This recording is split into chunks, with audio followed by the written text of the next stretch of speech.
در سے تراوی در سے تراوی تراویح میں ہم نے قرآن سنا ہے، چلو اس کو سمجھیں یہ دل کی شفا ہے۔ الحمد للہ رب العالمین والصلاة والسلام علی سید الانبیاء والمرسلین، اما بعد فاعوذ باللہ من الشیطان الرجیم، بسم اللہ الرحمن الرحیم۔ الصلاة والسلام علیک یا رسول اللہ وعلی آلک واصحابک یا حبیب اللہ، الصلاة والسلام علیک یا نبی اللہ وعلی آلک واصحابک یا نور اللہ۔ الحمدللہ عز و جل، مبارک مہینہ رمضان المبارک،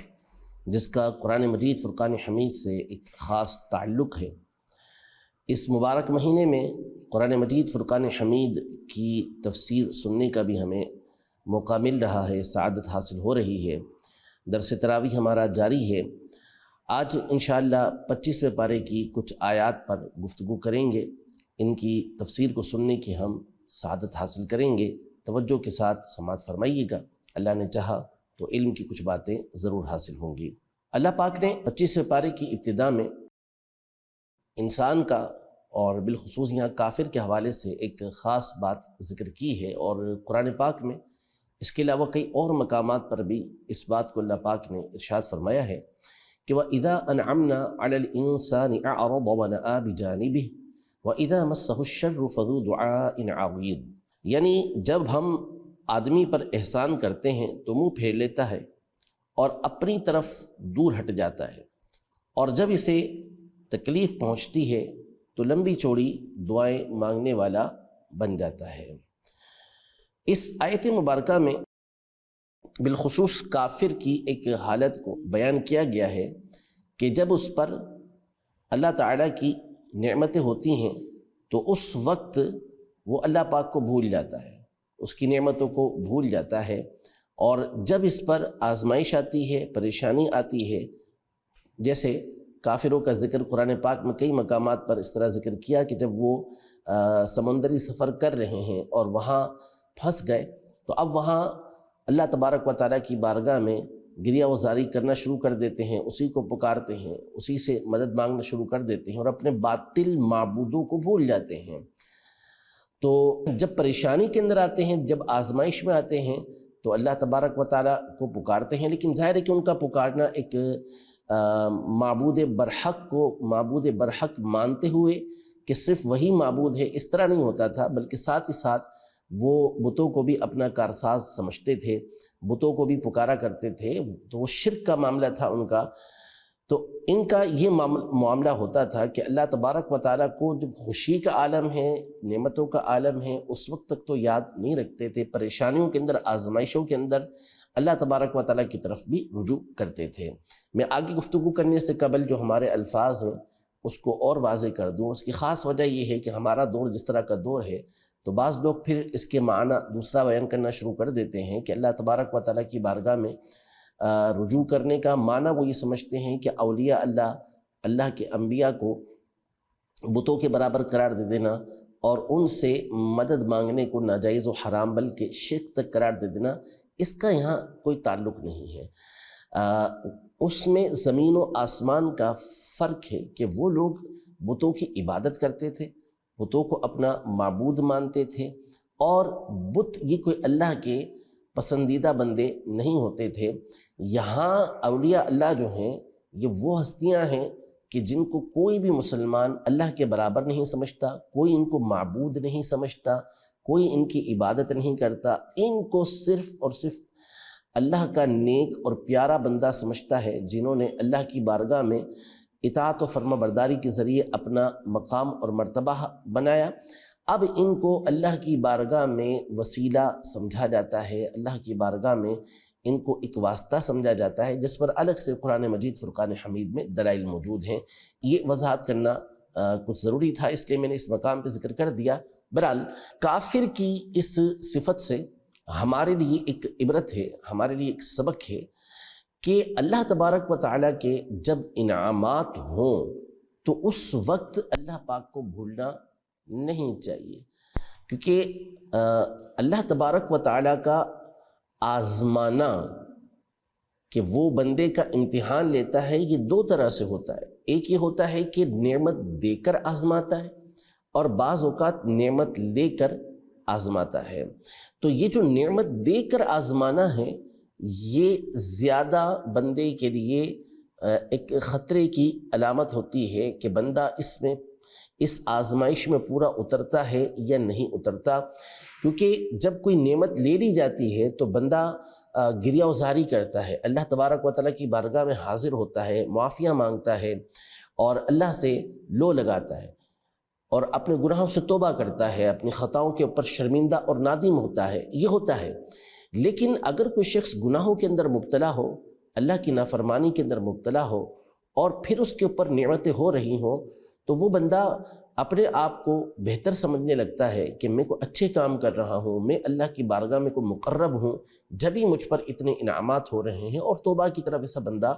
نہیں آتا۔ تو اس بات کو پیش نظر رکھنا یہ بہت زیادہ ضروری ہوتا ہے کہ جب اللہ پاک کی نعمتیں ہوں تو اس وقت بندے کی اللہ کی طرف زیادہ لو لگنی چاہیے، زیادہ اللہ پاک کی طرف اسے متوجہ ہونا چاہیے۔ ہاں، ٹوٹا ہوا دل جو ہوتا ہے اس کے ساتھ اللہ کی بارگاہ میں حاضر ہونا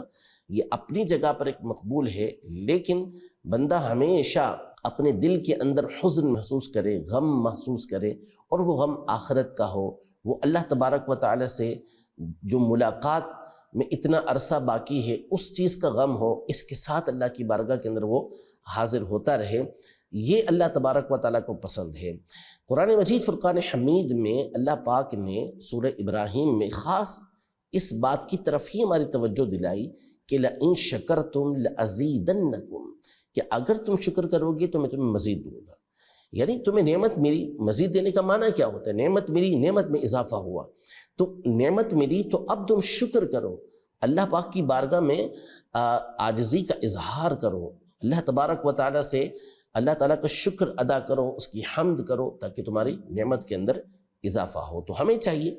کہ کافروں کی اس صفت کو نہ اپنائیں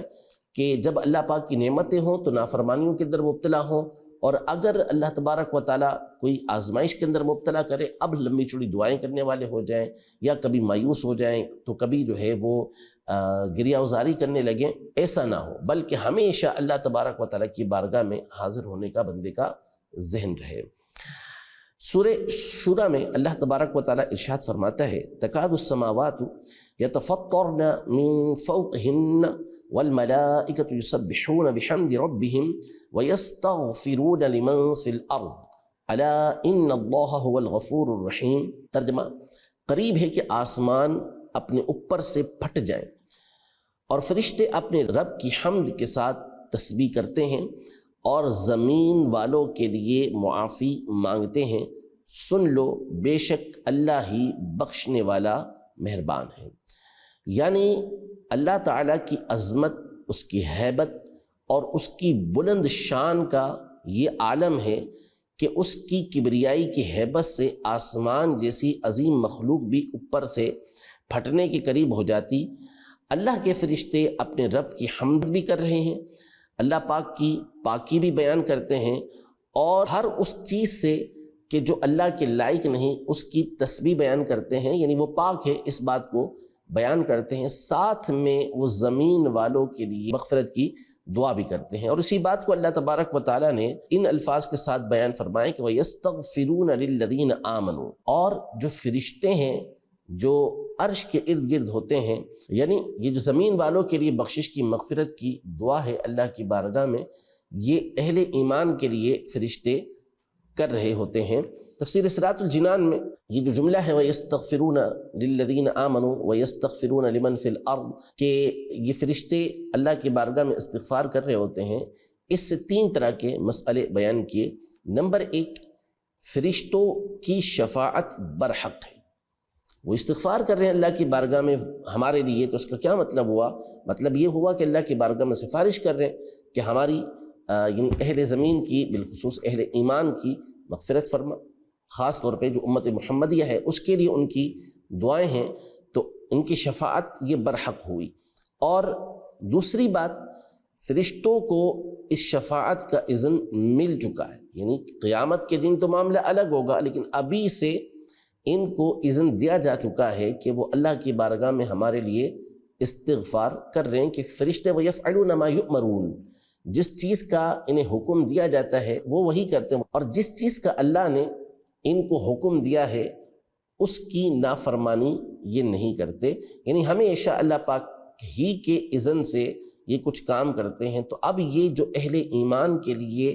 ابھی سے مغفرت کی دعا کر رہے ہیں، ان کی بارگاہ میں سفارش کر رہے ہیں، تو اس کا مطلب ہے کہ اللہ جل شانہ نے ان کو مغفرت کا، ان کو شفاعت کا اذن عطا فرما دیا ہے۔ تیسری بات کہ جب اللہ تعالیٰ کسی کو کچھ دینا چاہتا ہے تو مقبول بندوں کی دعا سے بھی دیتا ہے، جیسا کہ اس آیت سے واضح ہوا کہ اللہ تعالیٰ مسلمانوں کو بخشنا چاہتا ہے، بخشنے کا ارادہ رکھتا ہے، تو فرشتوں کو حکم دیتا ہے کہ ان کے لیے بخشش مانگا کرو۔ یہ اللہ تبارک و تعالیٰ کی سنت جاریہ ہے، اس نے اسباب کی اس دنیا کو بنایا ہے، وہ چاہے تو مومن خود استغفار کریں، اللہ پاک ان کی مغفرت فرما دے، اور چاہے تو وہ استغفار نہ بھی کریں، اللہ پاک مغفرت فرما دے۔ لیکن نبی پاک صلی اللہ علیہ وسلم کی احادیث سے بھی ہمیں یہ بات معلوم ہوتی ہے کہ یہ بات پسندیدہ ہے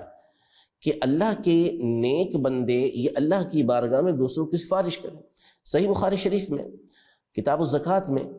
ایک حدیث مبارکہ ہے، نبی پاک صلی اللہ تعالیٰ علیہ وآلہ وسلم نے صحابہ کرام علیہم رضوان سے ارشاد فرمایا کہ جب کوئی بندہ سوال کرنے کے لیے آئے، مانگنے کے لیے آئے، یعنی نبی پاک صلی اللہ علیہ وسلم کی بارگاہ میں، تو تم لوگ اس کی سفارش کیا کرو۔ پھر ارشاد فرمایا کہ اللہ تبارک و تعالیٰ نے اپنے نبی کی زبان پر جو فیصلہ فرمانا ہے وہ فیصلہ فرما چکا ہے، یعنی حضور کریم صلی اللہ علیہ وسلم نے اس بندے کو جو دینا ہے وہ تو مقرر ہو چکا ہے، لیکن ان صحابہ کرام علیہم رضوان کی سفارش کا ایک فائدہ یہ حاصل ہوگا کہ ایک تو ان کو اجر دیا جائے گا کہ انہوں نے ایک مسلمان کی رسول پاک صلی اللہ علیہ وسلم کی بارگاہ میں سفارش کی، دوسرا جس کی سفارش کی ہے اس کے دل کے اندر ان کی عظمت بڑھے گی۔ تو ایک فائدہ اس کا یہ ہوتا ہے کہ اللہ کے جو مقبول بندے ہیں، فرشتے ہیں، انبیاء ہیں، اولیاء ہیں، صحابہ ہیں، اہل بیت اطہار ہیں رضی اللہ تعالی عنہم اجمعین، یہ تمام جو مبارک ہستیاں ہیں، ان کی عظمت کا، ان کی محبت کا، ان کی عقیدت کا دل میں ہونا یہ شریعت مطہرہ کو مطلوب ہے، پسندیدہ ہے۔ اسی لیے ان کی بارگاہ میں جب عرض کی جاتی ہے اور ان کے وسیلے سے اللہ پاک کی بارگاہ میں دعا کی جاتی ہے،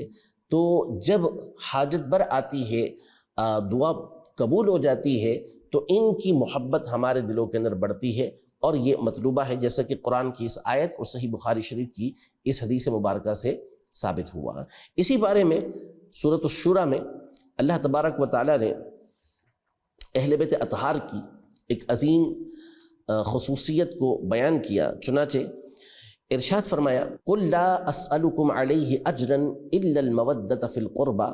وَمَنْ يَقْتَرِفْ حَسَنَةً نَزِدْ لَهُ فِيهَا حُسْنًا إِنَّ اللَّهَ غَفُورٌ شَكُورٌ۔ یعنی اے محبوب آپ فرمائیے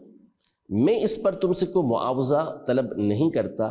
مگر قرابت کی محبت، اور جو نیک کام کرے ہم اس کے لیے اس میں اور خوبی بڑھا دیں گے، بے شک اللہ بخشنے والا قدر فرمانے والا ہے۔ اس کا ایک معنی یہ ہے کہ یعنی اے حبیب صلی اللہ علیہ وسلم آپ فرما دیں کہ اے لوگو، میں رسالت کی تبلیغ پر تم سے کوئی معاوضہ طلب نہیں کرتا، جیسے دوسرے کسی نبی نے تبلیغ پر معاوضہ نہیں مانگا۔ اس کے بعد جداگانہ طور پر نبی پاک صلی اللہ علیہ وسلم نے کفار کو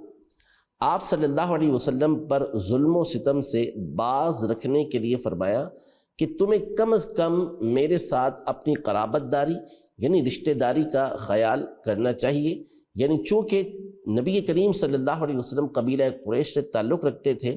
اور کفار مکہ بھی اپنی مختلف شاخوں کے اعتبار سے قریش سے تعلق رکھتے تھے، تو انہیں کہا گیا کہ اگر تم ایمان قبول نہیں بھی کرتے تو کم از کم رشتہ داری کا لحاظ کرتے ہوئے ایذا رسانی سے تو باز رہو۔ یعنی ایک معنی تو یہ ہے کہ اور کچھ نہیں کر رہے تو کم از کم اتنا تو ہونا کہ تم میرے قبیلے کے لوگ ہو، ایمان نہیں لا رہے وہ ایک الگ معاملہ ہے، لیکن قرابت داری تو موجود ہے کہ ایک ہی قبیلہ ہے، تو اس کے باوجود تم مجھے تکلیف دے رہے ہو، تو ایذا رسانی سے، تکلیف دینے سے یہ تو بچے رہو۔ لیکن کفار مکہ اس پر بھی عمل پیرا نہیں ہوئے۔ دوسرا اس کا ایک معنی مفسرین نے یہ بیان کیا کہ یہ اللہ جل شانہ کی طرف سے حکم ہے کہ تبلیغ پر کوئی اجر نبی پاک صلی اللہ تعالیٰ علیہ وسلم نے طلب نہیں کیا، بلکہ کفار مکہ نے بڑی بڑی پیشکشیں کی کہ آپ اس تبلیغ کو چھوڑ دیں تو ہم آپ کو یہ چیزیں دیں گے، لیکن آپ علیہ السلام ظاہر ہے کہ بلغ ما انزل الیک من ربک کے لیے تشریف لے کر آئے تھے کہ جو آپ پر نازل کیا گیا ہے وہ آپ نے لوگوں تک پہنچانا تھا، وہ آپ نے پہنچایا۔ تو اس سے رکنا نبی پاک صلی اللہ تعالیٰ علیہ وسلم سے متصور ہی نہیں، پاسبل ہی نہیں کہ آپ اس سے رکتے کہ جس کی تبلیغ کا آپ کو حکم دیا گیا تھا۔ آپ اس تبلیغ پر کسی طرح کا کوئی اجر لینے والے نہیں تھے، اس خیر خواہی پر، اس نیکی کی دعوت پر، گناہوں سے روکنے پر، شرک و کفر سے روکنے پر، جنت کی راہ کی طرف بلانے پر کسی طرح کا اجر نبی پاک صلی اللہ علیہ وسلم نے، اجر سے مراد کوئی دنیاوی کمائی آپ علیہ السلام نے ان سے طلب نہیں کی۔ البتہ اللہ پاک نے اس بات کا حکم ارشاد فرمایا کہ نبی پاک صلی اللہ تعالیٰ علیہ وآلہ وسلم کے جو قرابت دار ہیں، جو اہل بیت اطہار ہیں، ان کی محبت یہ لازم ہے، یعنی اہل ایمان پر، اہل اسلام پر یہ جداگانہ ایک حکم ہے کہ نبی پاک صلی اللہ تعالیٰ علیہ وآلہ وسلم کی عقیدت اور محبت جو ہمارے دلوں کے اندر موجود ہے کہ آپ علیہ السلام ہمارا سب کچھ ہے، آپ ہی کی وجہ سے ہمیں اللہ تبارک و تعالیٰ کی پہچان حاصل ہوئی، آپ ہی کے سبب جنت کا راستہ معلوم ہوا، آپ ہی کے سبب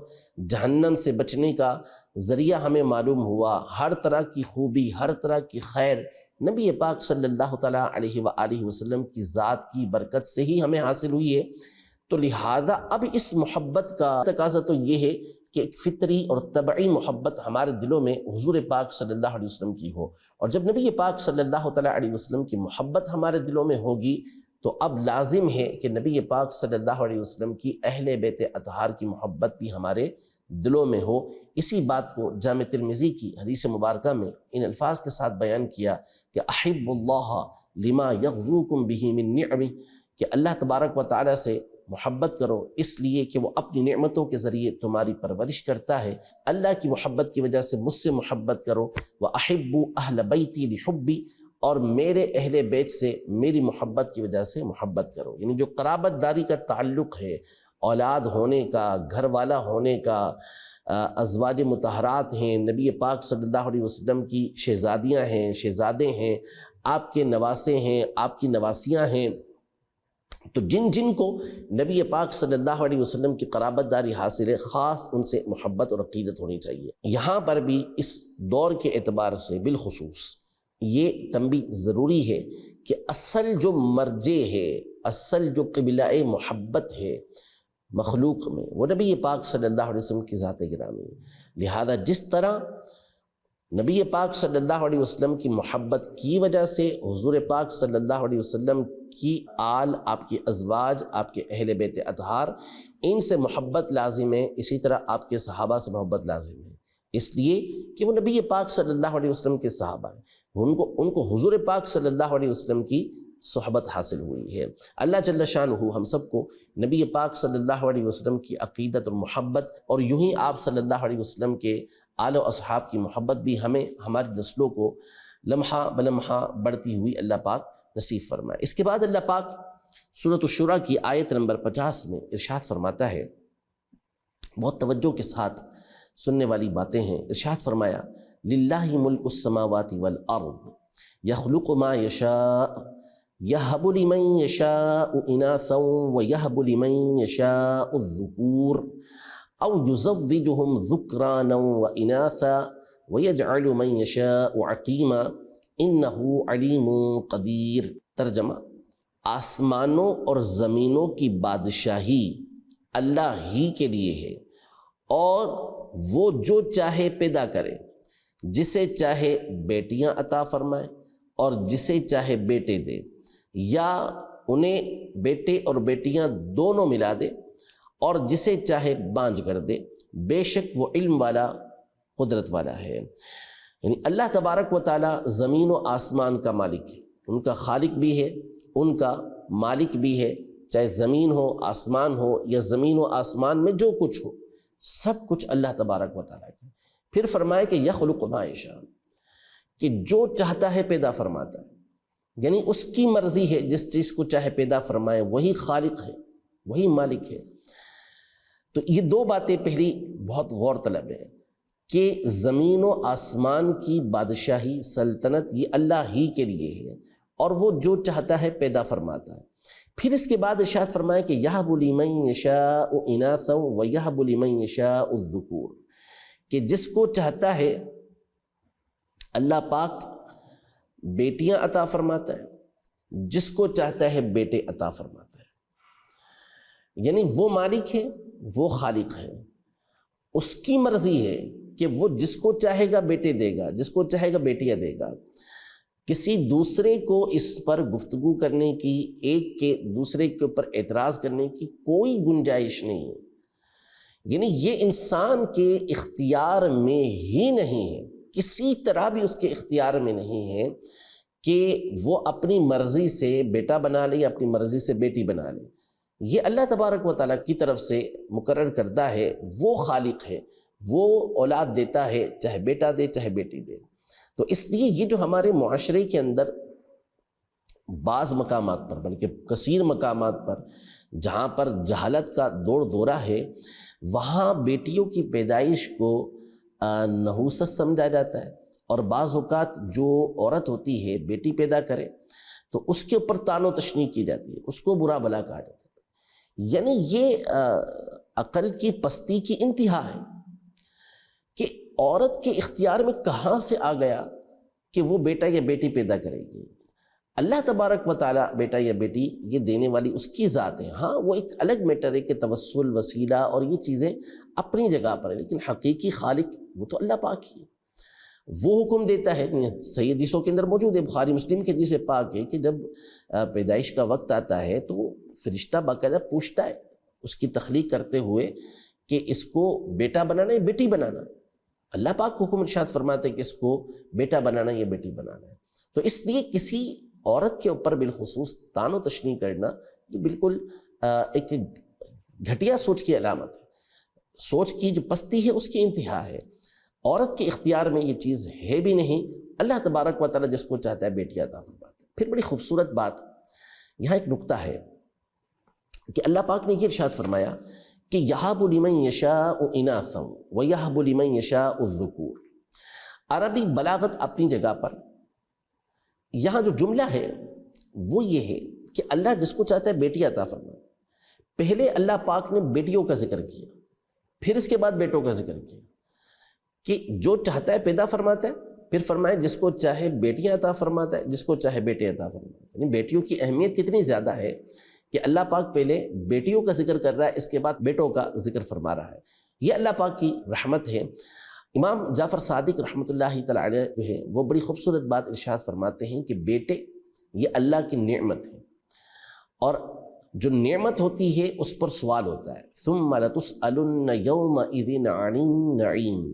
پھر تم سے قیامت کے دن ہر نعمت کے بارے میں سوال کیا جائے گا۔ اور جو بیٹیاں ہوتی ہیں وہ رحمت ہوتی ہیں، رحمت پر سوال نہیں کیا جاتا، پوچھ گچھ اس پر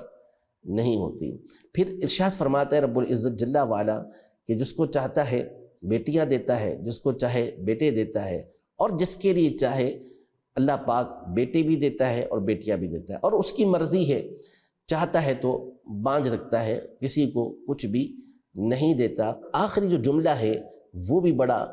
غور والا ہے، فرمایا انہ علیم قدیر، کہ اللہ پاک علم والا ہے، قدرت والا ہے۔ یعنی ایسا نہیں ہے کہ نعوذ باللہ کوئی ایسا ہو کہ ایسے ہی کسی کو بیٹی دے دی تو کسی کو بیٹا دے دیا، کسی کو بیٹی بیٹا دونوں دے دیا، کسی کو بانجھ رکھ دیا، نہیں، وہ علم والا بھی ہے، اسے معلوم ہے کہ کس کو بیٹا دینا ہے، کس کو بیٹی دینی ہے، کس کو بیٹا بیٹی دونوں دینی ہے، کس کو بانجھ رکھنا ہے، سب اسے معلوم ہے۔ ساتھ ہی ساتھ وہ قدرت والا ہے، وہ چاہتا تو اس کا برعکس بھی کر سکتا تھا، اس کا الٹ بھی کر سکتا تھا، لیکن نہیں، اس کی حکمتیں ہیں، وہ علم والا ہے، حکمت والا ہے، وہ قدرت والا ہے، وہ غلبے والا ہے، وہ جو چاہتا ہے کرتا ہے۔ لہذا بندے کو اس کے اوپر ہمیشہ راضی رہنا چاہیے، جو اس کو احکام دیے گئے ہیں اس کے اوپر عمل پیرا ہونا چاہیے۔ اللہ رب العزت جل وعلا ہم سب کے عقائد کی، نظریات کی، خیالات کی، ایمان، جان، عقیدے، تمام چیزوں کی حفاظت فرمائے، آمین بجاہ النبی الامین صلی اللہ تعالی علیہ وآلہ وسلم۔ درس تراوی، درس تراوی، تراویح میں ہم نے قرآن سنا ہے، چلو اس کو سمجھیں یہ دل کی شفا ہے۔